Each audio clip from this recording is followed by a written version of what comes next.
Are you a baseball player looking to stay injury-free all season long? Today, we're going to go through a great warm-up where all you need is a minivan and a water bottle. Then we're going to go through assessing shoulder pain. We're going to go through treating shoulder pain, and I'm going to give you a couple tips and tricks to trying to stay injury-free all season long. So first, let's go through the warm-up. All she's going to need, that minivan, she's going to start with those arms out. We call these pull-aparts, and she's going to work priming up those shoulders all the way overhead. Good. She's going to come all the way back down. All you need, again, is a minivan for this one. Next, what she's going to do is bend those elbows, and she's going to work in a clock-like fashion. I'd recommend doing a couple rounds of these for your warm-ups. This is great for any sort of pitcher or anyone in the field throwing. Next, what we're going to go over is one of our favorites called the 3x3. In the office, we like to use a 2 to 3 pound weight, but on the field, you can use just a handy-dandy water bottle. So what she's going to do, and we're going to do this at 3 beats per minute, or 60 beats per minute, but she's going to hold for 3. 1, 2, 3, hold. 1, 2, 3, lower. 1, 2, 3. Again, 1, 2, 3, hold. 1, 2, 3, lower. 1, 2, 3. This is working that external rotation, great for pitchers, great for any sort of throwing. Next, she's going to move on to the next one, where she's going to go and bring the arm up. 1, 2, 3, hold. 1, 2, 3, lower. 1, 2, 3. 1, 2, 3, hold. 1, 2, 3, lower. 1, 2, 3. All right, last one. She's going to go out to the side, come up. 1, 2, 3, hold. 1, 2, 3, lower. 1, 2, 3. This is one of our favorite warm-ups, so make sure that you start to include it in everyday practice and games. Follow along next as we're going to go over assessing shoulder pain. Let's go through what a shoulder assessment looks like at our office. First thing I'm going to have her do is put her arms up like this and stop as soon as she has pain. Up here, I feel pain. All right, so she has pain only at end range. Let's go out to the side. Try to bring those arms up to the ears. What do you got? Same at the top. All right, pain at end range once again. Next one, let me see you go like that. A little bit of pinching. All right, pinching at that end range. Last one, go ahead, arm behind your back. This one's kind All of right, that one seems pretty good. So next thing I'm going to have her do is lay face up, and I'm going to passively work through all that same range of motion. All right, I'm going to bring the arm all the way up. Tell me when you have pain. here. Yep. All right, pain at end range once again. I'm going to bring it out like this and all the way up. Yep. Pain. Pain once again. Next thing I'm going to do is I'm going to put my thigh right here. I'm going to lock out that shoulder. Any pain there? Yep, a little bit. Okay, all of them have been at that end range. Anything this way? Yep, right there at the end. Okay, again, so everything that she has is pain at end range. She's presenting with a stability motor control shoulder. So how we tell this is she has pain at end range every single time. Other patients come in and they'll have pain midway through, and that's telling us that they have a weak shoulder, and we're going to work on strengthening the neck and building up that capacity of the shoulder. And then other people have a stiff shoulder where it just doesn't move. We have tons of tools in our toolbox to treat all of these different shoulders. Next, what I'm going to go through is showing you what treating a shoulder stability problem looks like, so follow along. Let's go over what shoulder stability treatment could look like in our office. What I'm doing first is some cupping. What I'm trying to do is bring some good blood flow to the area. We like to do it with movement.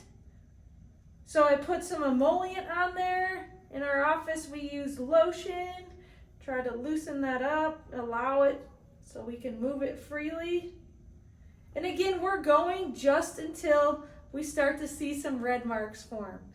When those red marks form, it's showing us that we've increased enough blood flow that we are good to go. You should not be bruised from this for weeks on end. If you are, then the person went too hard. So we go just until you feel just see a little bit of red. Good, and then we're done. Clean that all up.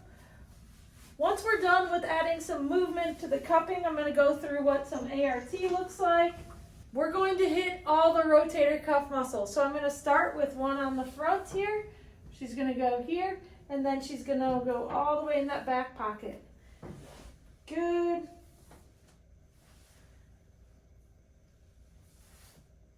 Awesome. A couple more. With active release, we are trying to break up some of that bad muscle tissue and allow everything to move like it should. Good. Next one, she's going to go here and in. Good. Cross, in, drop that. Back here, this is one of the big ones for any sort of throwing athlete, where all the rotator cuff muscles meet.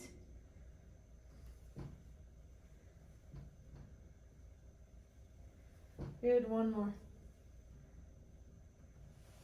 When patients come in with any sort of shoulder injury, we like to address not only the neck, also the upper back, because those mechanics can cause some stiff joint tension. So what we're going to do today is I'm going to adjust her upper back and neck, laser her, and then we'll do our favorite part, add in some of the strengthening. Again, she has the stability shoulder problem. So go face up, we'll get you adjusted.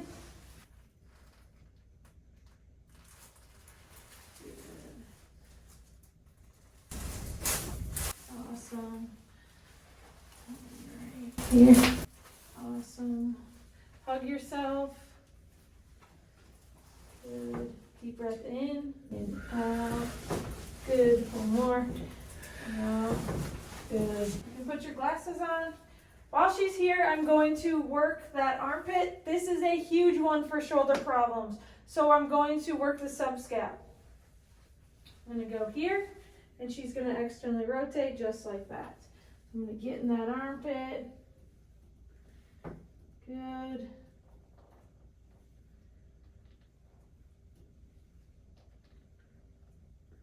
Awesome. Let me have you sit up. We're going to end with the laser and then hit the gym. This is one of the ways that you can expect to get treated if you come into our office with a shoulder problem. Always going through some sort of muscle work, whether it's cupping, active release, Graston, hammering out some joint mobility with the adjustments, and then we always end with our favorite, hitting the gym and strengthening.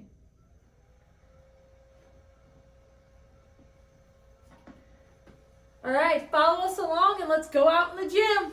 All right, let's go over one of the favorite exercises we give out for that stability shoulder. First one, ball circles. What you need is some sort of ball, and she's going to press it up against the wall, and she's literally just rotating in a circle, back and forth.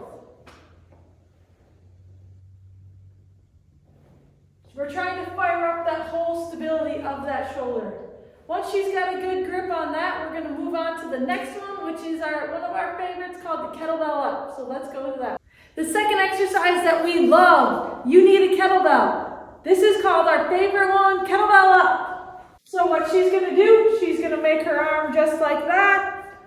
Boom. She's going to walk back and forth or march. We're going to have her march today. We're trying to work on that whole stability of the shoulder. You should be feeling this sucker move. You got to make that shoulder hold it. When this gets easy, when it's close to your body like this, she'll move it out to the side. Awesome. This is our all-time favorite shoulder stability exercise. The last one we're going to go over is the screwdriver. The last favorite stability exercise is called the screwdriver. What you're going to need is that kettlebell once again. She's going to punch the ceiling and rotate back and forth. You can see she's going all the way to that end range. She can do it both supine, or a progression of that is going sideline. And you can see she's straight up and down. Again, rotating that once again.